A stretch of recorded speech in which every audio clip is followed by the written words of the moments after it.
తారీఖున కోర్కెల దినం అనే పేరుతో anganwadi workers and helpers union CIT అనుబంధంగా ఉన్నటువంటి సంఘం దేశవ్యాప్తంగా పిలుపునిచ్చింది. దాంట్లో భాగంగానే ఈరోజు యావత్ దేశంలో కలెక్టర్ కార్యాలయాల దగ్గర చాలా పెద్ద ఎత్తున ధర్నా కార్యక్రమాలను ముట్టడి కార్యక్రమాలని టేకప్ చేస్తున్నాము. కేంద్రంలో ఉన్నటువంటి ఎన్డీఏ ప్రభుత్వం, రాష్ట్రంలో ఉన్నటువంటి కూటమి ప్రభుత్వాలు అంగన్వాడీల పట్ల దారుణంగా వ్యవహరిస్తా ఉన్నాయి. తీవ్రమైనటువంటి సమస్యలతో వాళ్ళు ఉన్నారు. కార్మికులుగా గుర్తించండి అని చెప్పి 2014 సంవత్సరం నుంచి దాదాపు 12 ఏళ్లుగా పెద్ద ఎత్తున పోరాటం చేస్తుంటే ఏమాత్రం పట్టించుకోకుండా బాధ్యత రాహిత్యంగా కేంద్రంలో ఉన్నటువంటి నరేంద్ర మోడీ ప్రభుత్వం ఉంది.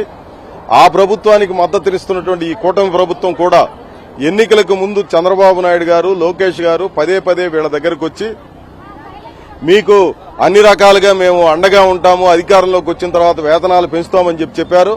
ఇప్పటికి 24 నెలలైంది అధికారంలోకి వచ్చి.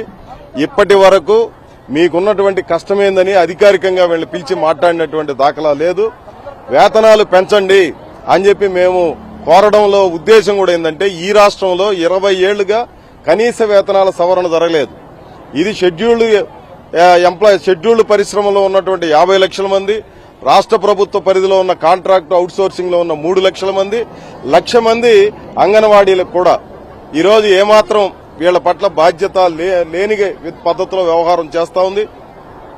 ముఖ్యంగా చంద్రబాబు నాయుడు గారి ప్రభుత్వం అంగన్వాడీల పట్ల మొదటి నుంచి చాలా తీవ్రమైనటువంటి నిర్లక్ష్యాన్ని ప్రదర్శిస్తా ఉంది. దీన్ని మేము తీవ్రంగా వ్యతిరేకిస్తున్నాం. తక్షణం ఈ రాష్ట్రంలో నెలకొన్నటువంటి అన్ని రకాల సమస్యల పరిష్కారానికి కూటమి ప్రభుత్వం తోడ్పడాలి. దేశంలో నరేంద్ర మోడీ ప్రభుత్వం కూడా ఈ సమస్యను పరిష్కారం చేయడానికి తోడ్పడాలని చెప్పి కోరుతూ సాగుతున్న ఈ ఉద్యమంలో లక్షలాది 27 లక్షల మంది దేశంలో పాల్గొంటా ఉంటే ఈ రాష్ట్రంలో 1,00,000 మందికి పైగా ఈ రోజు మొత్తం రాష్ట్రంలో ఉన్నటువంటి అన్ని సెంటర్లో మూతపడిపోయాయి. దీని అర్థం వీళ్ళు అర్థం చేసుకోవాల్సినటువంటి అవసరం ఉంది. ఎంత తీవ్రమైనటువంటి వ్యతిరేకతతో ఈరోజు అంగన్వాడీలు ఉన్నారని దీన్ని బట్టి అర్థమవుతోంది.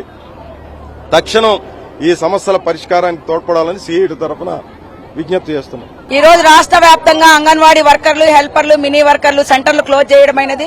వెంటనే మాకు వేతనాలు పెంచాలి, కనీస వేతనాలు పెంచాలనేసి మేము డిమాండ్ చేస్తున్నాము. గత ప్రభుత్వము మేము ధర్నా చేసినప్పుడు వేతనాలు పెంచినప్పుడు మేము ధర్నాలు చేశాం 43 రోజులు. ప్రతి టెంట్ దగ్గరికి తెలుగుదేశం ప్రభుత్వం వాళ్ళందరూ వచ్చి మీకు మేము వచ్చిన వెంటనే వేతనాలు పెంచుతామని హామీ ఇచ్చారు. ఇప్పటి వరకు పవన్ కళ్యాణ్ గారు అయితే వేతనాలు మీ ఆడబిడ్డలు అని చెప్పారు. వేతనాలు ఇంతవరకు పెంచలేదు. మా గురించి ఇంతవరకు ఆలోచించలేదు.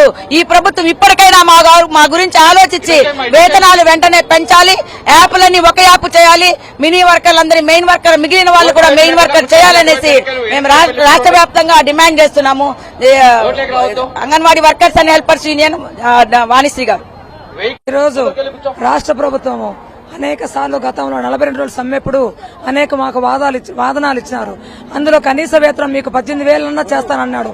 కానీ ఈ రోజు అంగన్వాడీలు మహిళలు ఎక్కడుండాలని గుర్తించకపోగా కనీసం మాకు ఇంటి రెంట్ గాని, టీఏడీఏ బిల్లులు గాని, నాణ్యమైన ఫుడ్ గాని, నాణ్యమైన యూనిఫామ్ గాని ఏమి ఇవ్వకుండా ఈ రాష్ట్ర ప్రభుత్వము మహిళలు ఏదైనా సమస్యలు వస్తే ప్రభుత్వానికి పోలీసులు తెలుపుకుంటారు. అలాంటి పోలీసులే ఈ రోజు మమ్మల్ని అరెస్ట్ చేసి దారుణంగా హింసిస్తున్నారంటే ఈ రాష్ట్ర ప్రభుత్వానికి సిగ్గుండాలి.